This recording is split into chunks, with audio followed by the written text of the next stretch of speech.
Good afternoon. So we're going to make a statement on both their behalves. I'll say a few words to start. Good to see you here.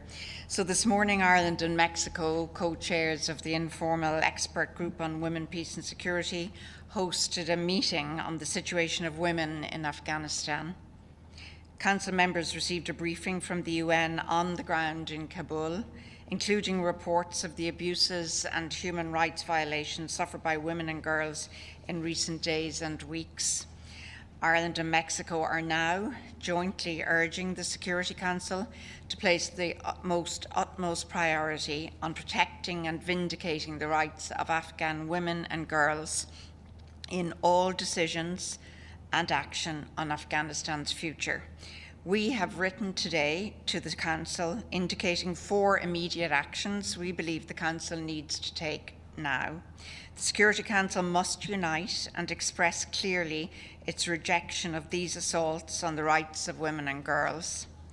The Council must, as a matter of urgency, call on all parties to respect and facilitate the emergency evacuation and safe and timely departure of Afghans, including human rights defenders, women leaders, and those involved in public life, women's rights activists, peace builders, and journalists who wish to leave the country.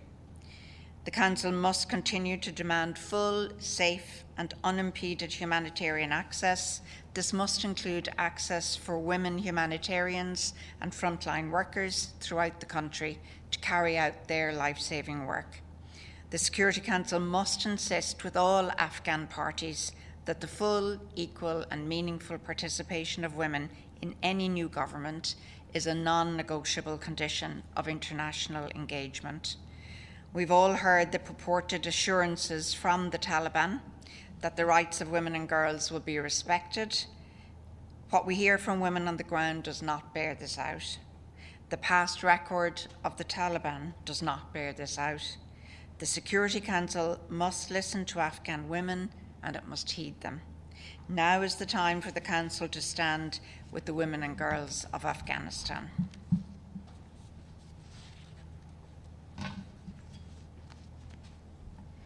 Good afternoon to all of you. Mexico and Ireland are extremely concerned by the impact of the crisis in Afghanistan on women and girls. It is deeply disturbing for us to see how their hard-won rights and progress made over the past decades are being stripped away after the Taliban's takeover. Violence has compounded existing crises of international displacement, drought, and COVID-19. Hundreds of thousands of women and girls have been displaced and are facing extreme vulnerability, undermining their health, their dignity, security, and autonomy.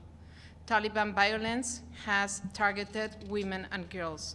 We have heard repeated and credible reports of summary executions, beatings, sexual and gender-based violence, sexual slavery, and forced marriage. We have heard of restrictions placed on women and girls seeking to access healthcare facilities or go to school or work, and of restrictions to their freedom of movement without a male guardian.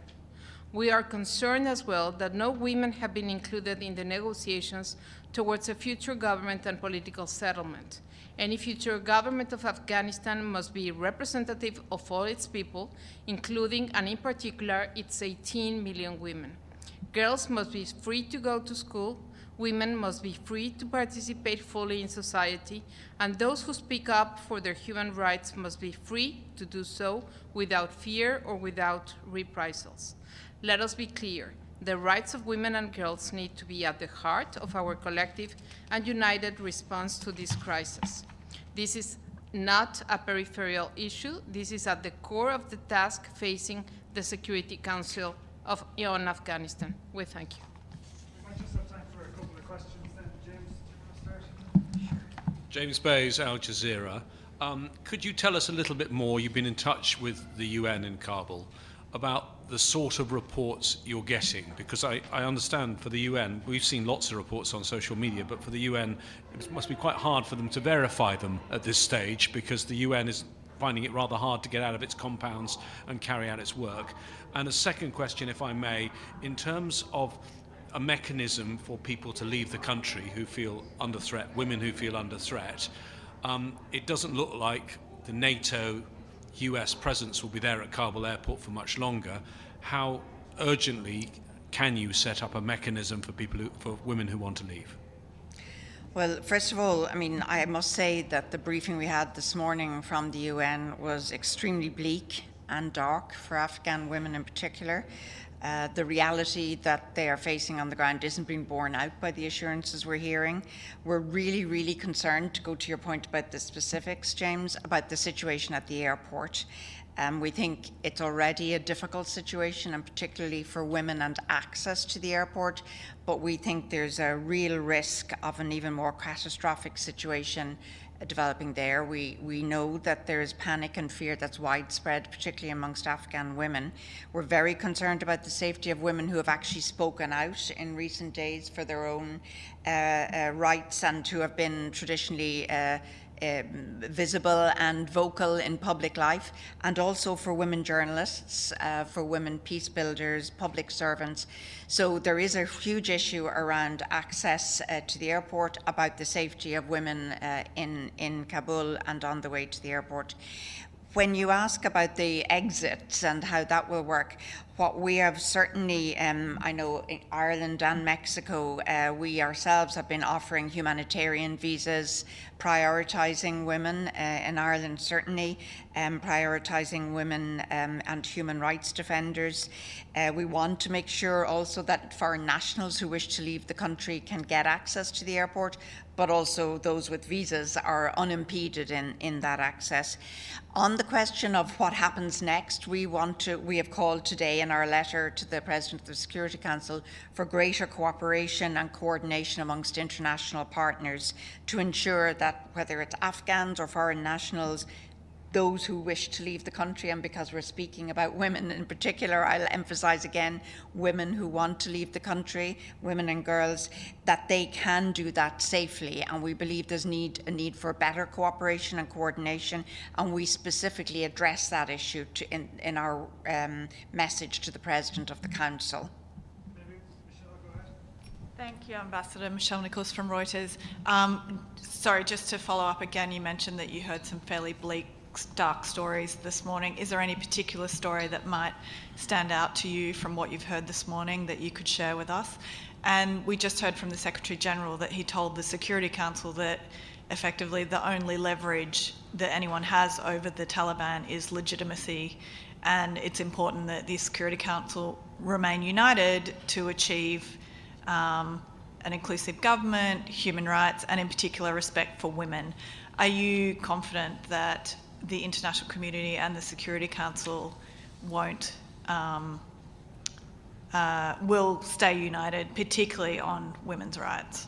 Well, confidence is one thing. We will certainly be working to ensure that women's rights and girls' rights, which to date have been a uniting factor around the table of the Security Council, that stays front and centre. For us, it's, as I said earlier, it's non-negotiable. This isn't a nice to have. Women's fundamental rights, their freedom to movement, their freedom to healthcare, reproductive rights, their freedom to education, fundamental human rights issues for us. Afghanistan is a member of the UN, has all of the obligations that membership brings with it. So respecting those rights is for us part of respecting your membership of the UN. In terms of the stories specifically, I have to say, you could not pick out one story that tells you what the bleak situation is. When I spoke in the council a couple of days ago, I said we are talking to the women who are afraid to leave their homes to go on the streets. There are hundreds of thousands of those women. If you see any media coverage of Kabul in the last few days, women are decidedly absent from any visuals. We're also talking to women who are stuck on the road to the airport with children. We've seen horrific scenes. We have credible reports of sexual and gender-based violence being committed against women, not just in Kabul, but across Afghanistan. This all has to stop. And this is linked very much to the question of the legitimacy of any government. For me, inclusivity means respecting the rights of women and girls. There's no inclusivity that doesn't do that, and that's part of legitimacy as far as we're concerned. Thank you. Thank you. Talk to you soon.